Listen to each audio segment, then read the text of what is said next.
zone. We need to move a little bit. And once we start moving a little bit, you build the momentum. It's not about pushing every day. It's about building the momentum. And then afterwards, you're just walking towards it. You up to what you wish for, your identification, your core self, your identification system, and your beliefs. Coming across the 3 languages I speak now, every other language I learned enabled me to feel and perceive my world differently, and also to construct it differently. So for me, it's also that role model. I know their identity, but I also know I need a different means of expressing, because it creates a different pattern. So I'm actually learning this language now, and I'm also doing different new behaviors that enable me to become that person.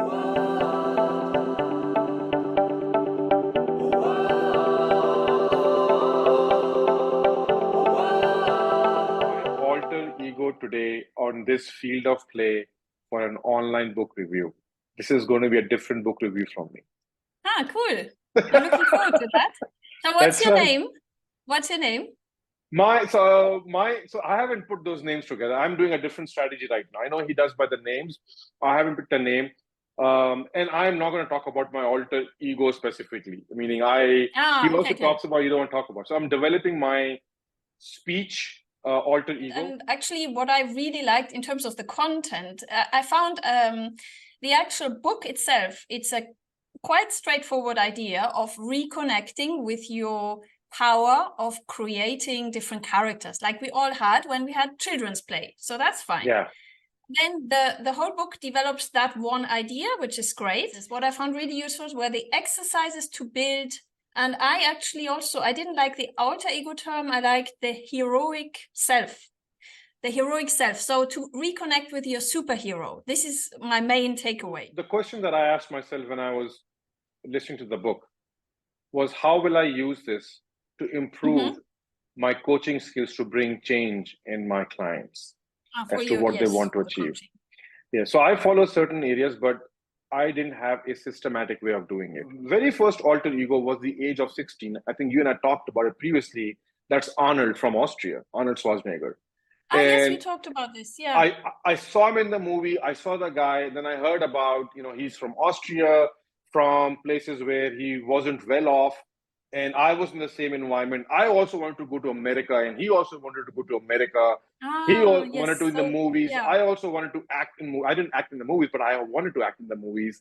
And so what I did was, at the age of 16, I started lifting weights.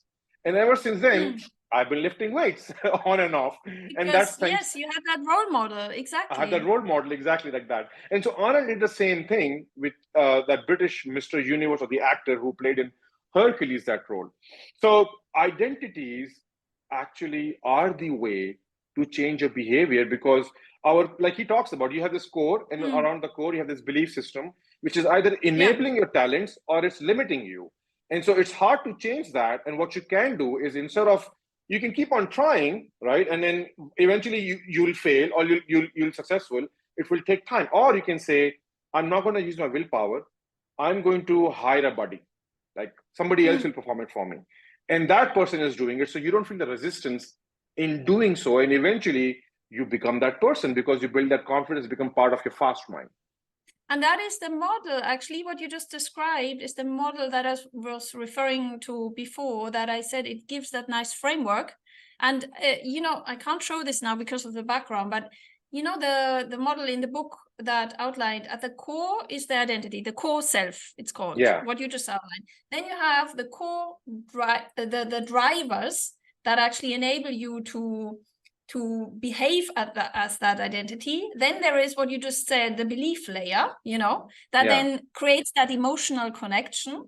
And then there's the action layer. And so if you haven't got, and I just want to underline what you said, if you haven't got that identity and the core self in place, nothing will happen. Nothing will happen. That's actually what the book says. People, if they create a strong brand, people will follow the brand and not the behaviors of the person. Or That's not right. The fashion of the person, not the music, it's the brand. It's the person. They identify with that image of the person. Yeah. You're right about that.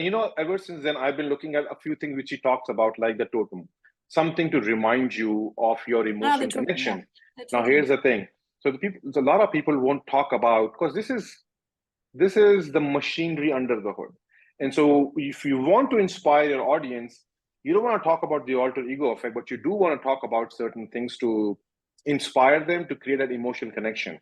So recently I was watching a video of Simon Sinek, and he was talking about that the color orange, his brand color, and he wasn't saying the brand, he was saying orange reminds me of my mission as to what I'm doing over here.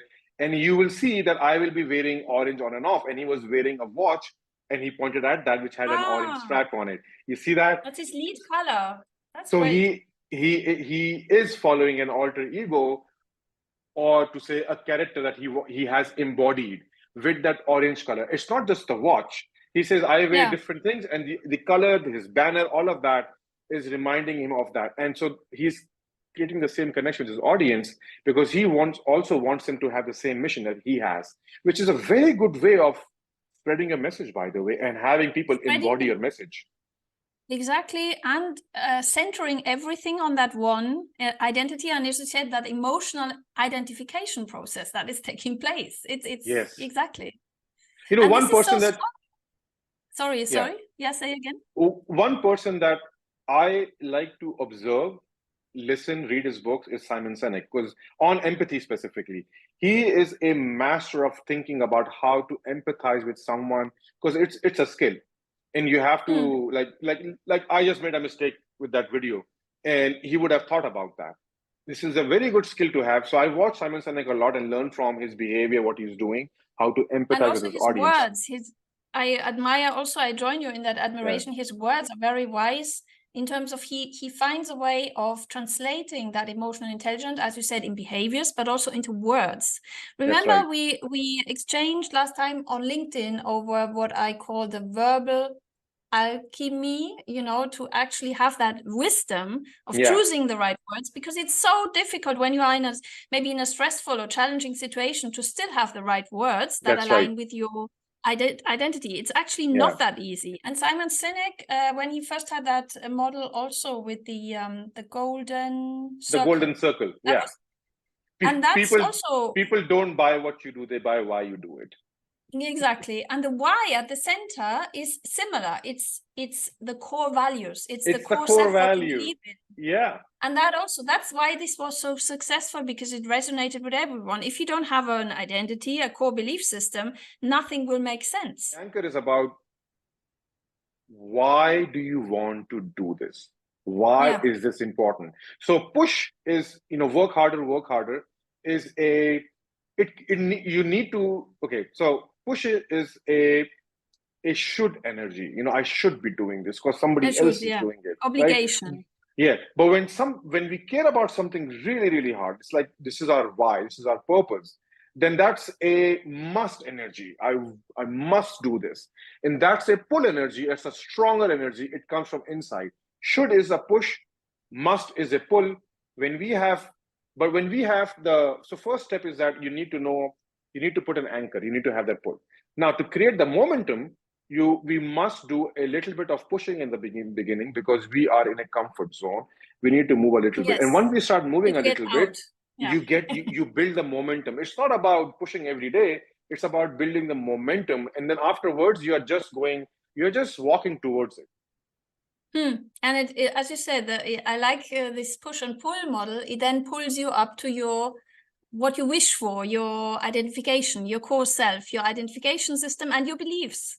And this is why actually this book inspired me. For one thing, it actually reinforced, I knew it kind of before with what I'm doing at the moment, but it reinforced this strong drive in myself to actually also really re-examine who I want to be after all those years of working really hard. So this is something about my life as well. I want to be now, because life can't be about one identity, can it?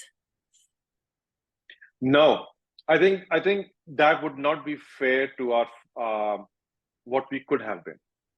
Yeah, because have you seen on YouTube also these videos of 90-year-old people who say, don't have regrets, do everything you really wish for in your life? This is what it's about. We can't just carry on doing, because the last 30 years I've been doing this, that's why I carry on. No. Yeah, you're right it's about not our that. wish anymore. Yeah, so think about Arnold. He was a bodybuilder, and then he became a superstar. His Ah, dialogue, yes. I'll be back, is the most famous dialogue in the history of Hollywood. And it happens Yeah. because he has an Austrian accent. It wouldn't have Hmm. happened because if he didn't have that accent. The third was the governor of California. Yeah. So the He person did played it three. actually. He did those He different characters. Yeah. he played 3 innings, and we all are about, okay, I just want to have a career and I want to have a prescribed life and I want to move on. I want to eventually die, because you have seen that role model for your parent to do it and then their parent to do it, and that's what your role model is. And the thing is that you find solace in that because that's what's familiar to you. Your belief Hmm. system holds you there. But if Yeah. you are open to exploration, you'll realize it's the same effort. You just have to realize how to make this thing work, and you can reach your Yeah. full potential. And so I'll talk about a few of the things that I did as alter ego in my life and what I learned from this book. The number one part that I saw, that I loved in this book was, when you have an alter ego, you look at a role model. And when you have a role model, it is very hard for us to think in terms of, we think in the terms of or thinking, meaning either they are perfect or they are not. Like they're good, they're bad. And because they are role model, we will accept everything that they're doing as right, because we don't want to put disgust on them, because that's a role model. Like this person said, Hmm. hey, if you have an alter ego, don't tell anybody what your alter ego is, because if they make fun of it, then you will lose the effect of that. If they don't, you don't want them to ridicule it. Ah. Mm-hmm. That's very important, Nice. right? Yeah. And so you don't want to do that part. We haven't discussed the enemy yet. We want to talk about the enemy as well. So the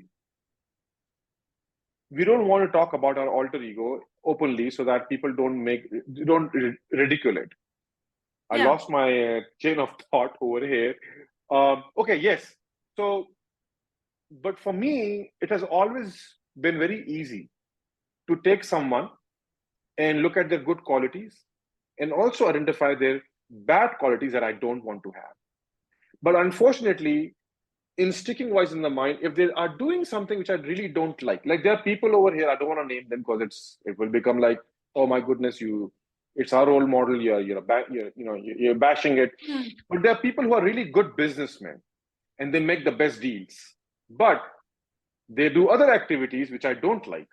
So it is very Hmm. hard for me to embody their business style and their deal making, because I don't like the other aspect. I find those then Oh, I disgusting, see. Yeah.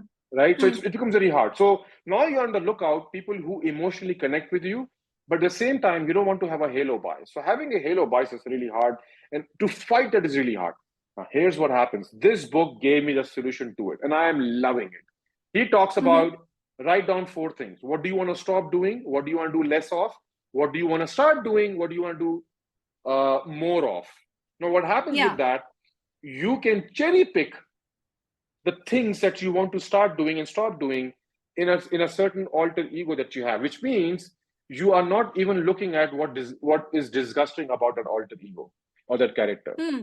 right? So if Yes, there's that's what I meant. It gives you kind of a playbook yes, to, as you said, to cherry pick, and that is also my takeaway. I join you on that. It's kind of giving you the tools to make it work in such a way that you don't always have that, as you just said, that halo bias of then having to drag along things that you might not like. yeah, yeah, that's true. And so then let's talk about the enemy. So typically, what I talk about is, so I didn't talk about this as an enemy, but he gave a good framework about that. That when we start moving out of our comfort, when we are in a comfort zone, and now we want to do a new thing. So this is without the alter ego, right? So generally, I want Okay. to do something, right? I'm going to use a willpower. Like today, I want to hit the gym. I don't have any alter ego, and I'm going to push myself to hit the gym. I'm going to set the alarm. I'm going to go to the gym. Now, what's going to happen is at the moment in the gym, I'm going to start looking people who go like they. It doesn't happen to me, but I've seen people who go through this. They look at it and they say, look at that guy, he has so big muscle, oh my goodness, look at what he's lifting, I'm lifting only 5 pounds. And so they Hmm. start comparing, and what's happening is that they're not comparing, their enemy is telling them, you can't do this, I want you to Hmm. quit, because they're out of the comfort zone. So when they're uncomfortable, the enemy shows up, Yeah. This is right? exactly what happens when you don't have an identification with this self-created identity, as you just described. Yes. Exactly. And now you And have the to gym use your example is willpower. wonderful, because that's what is happening to so many people when they say, okay, New Year's resolution, I'm going to start the new habits. And then month of February, they stop. Yes. And what happens is they start doing it, and then they're using their willpower, self-control, because using self-control is not against lifting those muscles. You are exercising your mental muscle, and you keep on fighting the enemy that, hey, I don't want to do this. And it will give you reasons. Oh, you're doing it too much. You're going to break your leg. Look, it's hurting. I mean, all kinds of reasoning. Your rational Or mind. can I just add all Yeah, kinds yeah. of reasoning? You know what a typical myth phrase is in that kind of reasoning, when you just use willpower, but your identification system stays the same. It's you would say to yourself, after all, I'm not like those people that go to the gym. And if you Yes, hear that in a mind, you have not created that role model for yourself that's that right. sees you, because when you, as you described in your experience, when you started to see Arnold Schwarzenegger there as your role model, you actually said, yes, I want to be like that. And not, you didn't Yes, say, after all, I'm not like one of them who make it. You know, that's the yeah. enemy phrase. Yeah, and when Arnold would talk about, so Arnold has certain statements, just like other role models. This is why we look at, hey, this is what this, like Steve Jobs says this, or this guy says, because those are role models. So Arnold has different strategies as he would talk about them, and so I have internalized them. For example, when he would look at weights, he would look at them in happiness. Like he would be happy. I'm about to go and break my muscles. And after this set, my muscle would be even stronger. And so he would look at them as if he's getting closer to his identity that he wants of that Mr. Universe. Now, identity that he wants of that Mr. Universe. So we have been told a lie ever since we've been born. Everybody has been told a lie. And the lie is that life is about attaining more things. The materialistic thing is, The life that is in order about, to do, in order to, you need to achieve success in order to buy things. yeah. So Which is I say completely that I say that, yeah, this is the lie we've been told, that we need, in order for us to be successful, in order for us to get to the top, we need to acquire more. But that's a complete lie. We need to become more.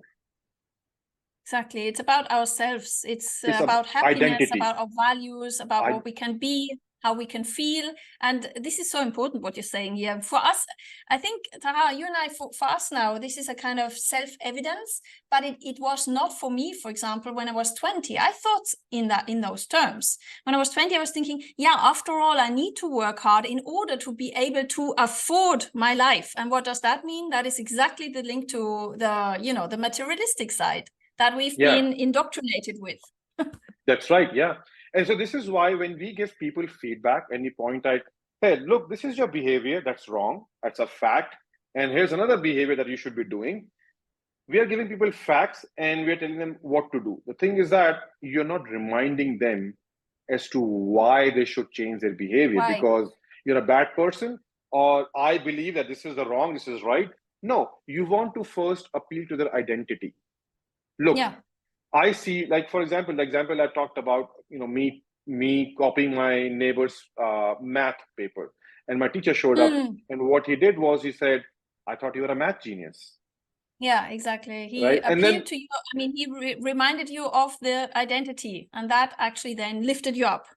yes, right. And so in religious aspects, people who actually follow religion, whatever they're following, they would be reminded of the identity of the role model in that religion, and then point out the discrepancy in that, and then people would happily change. Nobody would argue because they believe in the identity. There's no. So for example, I have once I had at Walmart, one of my manager's employee was not happy because of some policy that the company was issuing, and so he was expressing his feelings, but very loud in a big cubicle around his team members, but everybody could hear it. And what happened was I walked over there as to, maybe I can come and help. And this person starts screaming, and he wasn't screaming at me. He was just talking about his agitation and stuff. And everybody else was smiling because it went to all of them. So I had a discussion with him in a one-on-one when he was calmed down. And what I asked him about is, what does he aspire to be in his career? Because he was calmed down, so I can help him. And he talked about he wants to be Mm. product manager and he wants to become a product manager. He's an engineer. And so then I pointed out, have you seen how customers are, they don't make sense. In fact, it can frustrate you a lot every time you talk to your customers. Your customers don't know what they want, and you have to, as a product manager, figure it out. So if you keep getting frustrated, then how can you become a product manager? So when I pointed that out, I didn't have to convince him as to whether the policy was right or wrong. I just pointed out It was that, not about that. It was about his identity. Yeah. identity, right? So you just pointed out, and the person will figure out how to fix it. You don't have to tell them exactly what to do. They'll know exactly what to do. They And so know it. pointing Yeah. out that discrepancy is important. So this is, I have watched TED Talks, and they all talk about micro years and talking about data points. Nobody talks about identity. And there's a book called, so I'll talk about one of my identities. When I was at Microsoft, Microsoft was going through a big change. They were going from a hero-based culture to a team collaborative culture, and they were Yes, you admitting it mentioned that. Yeah. openly, right? And so HR was talked about in the orientation. Now, as at work, and my boss told me that your job as a cross-pollinating person is to come, establish, and help people bring this change about. And it is going to be frustrating because we have been doing this for decades. And lo and behold, it was really hard. I got so frustrated. One day, I was so frustrated. I went to my boss's room. I had a one-on-one. I was sharing all my frustration, and he was calm. And then he opened up his drawer and he took a book out and he said, "This book is for you, my gift." And the book was called Switch: How to Bring Change When Change is Hard by Dan I and know Tiffany. that one. That is powerful. Yes. It's such a powerful book. So that book took me on a journey, and in just a couple of months, I was going around helping people get into the discomfort of bringing that change, what rewards mean, and how do they change their behavior and collaborate. I did it so much that same boss started calling me people whisperer. He gave me an identity. Oh, great, great, great, great. This And is great. whenever one of my colleagues or anyone would be in trouble, my boss would call me and said, "It's time. This is a job for people whisperer." And whenever That he is reminded me of that, no matter what the work was, even if it wasn't mine, I would just show up and help understand why somebody is behaving that way and bring them on board on the right things to do. And that was so you my were change. working basically on their why and on their identity. And so I think what you're saying here as well is this can enable also organizations to go through these transformative changes, right? Exactly. When we have situations like where we want to change an organizational culture, what we need here is not just an individual identity and role model, it's actually a group role model for That's joint right. behaviors, collaborative behaviors. That can resonate with your audience. So one of the things that I'm about to do, that I've been thinking, is it's going to be a different one. How do I create an identity for my niche so I can Yeah. resonate with them and I can bring them on board? The only trouble is that, when he talks about that four frameworks of change, and the first part is that what you don't know, the awareness part. I have been struggling with creating the awareness. And I think for some time, I'm going to stop doing that part. I'm going to work from 2, 3, and 4. So I'm going to create the persona around the identity around the person who is aware but doesn't know what the solution is and what the problem actually is. The person is feeling the pain. And so I think I'm But going to that create is a a persona good about that. idea. That Yeah. is a very good idea, because why not starting just in the middle and then the nitty-gritty stuff, the self-awareness, you put it last. It's the same, sorry for this parallel, but you're beginning to know me, I guess. It's if you work with dogs. If you educate dogs, Dog whisperer. what you do, you can't. Yeah, exactly. I wouldn't say I'm a people whisperer, but I'm definitely a dog whisperer. So what you do with dogs, you can't take them and start from the very beginning and teach them how to behave as a well-educated dog. It's not possible. You have to start in the nitty-gritty of something. And then you take that little thing and these little steps of teaching them just little behaviors on the spot when you go for a walk. And then at the end of all that, then you might go back and kind of bring that all together. And if I understand you correctly, this is what you're doing. You're starting in the middle And then maybe you take them on a journey, and at the end of it, they will go into awareness. Yeah. So first part is, number one part is, I do active listening, and in a very different way as to how corporate trainings teach. So this is one of the biggest problems of corporate trainings. They would teach you frameworks of active listening, but they would not teach you how to listen to humans. They'll give you a framework, but not what is the right thing to do. For example, they'll teach you about, hey, whatever somebody says, understand where the emotion is on which word, and then just put that same emotion and paraphrase that. And so to the other person, it's like you're doing mind games. You're not really listening to them. I have examples of that. So the first thing I do in my coaching, I teach people how to do active listening. It's like a screwdriver for you.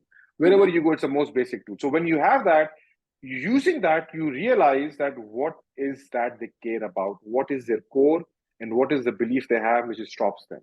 And once you understand what they care about, where they're coming from, now changing the belief, you can't do that part. You also can't change. You also cannot give them a new identity.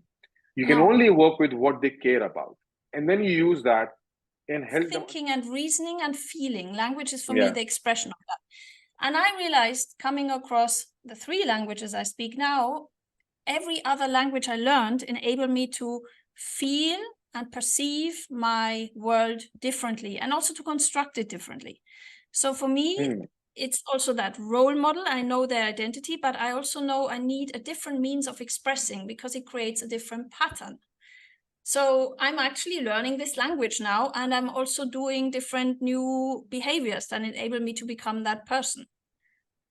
And I think over the course of time, there will be moments when it will just show, because it will actually go into my real life at some point. Like you outlined before, when we create these role models, at some point we converge with them, and then they become. That's right. Have you been practicing your alter ego? Sorry? Have you been practicing your alter ego? Yes. Okay, good. Because sometimes people wait to do the whole exercise. The idea is that you just start spinning, and as you go on, you need to do it. Exactly. You refine it. You refine it. You refine it. People have used alter ego effect in micro forms as well. So I'll give an example. When I was at Yahoo, and I was a software developer, and then now I was being mentored by the VP of advertising architecture of Yahoo.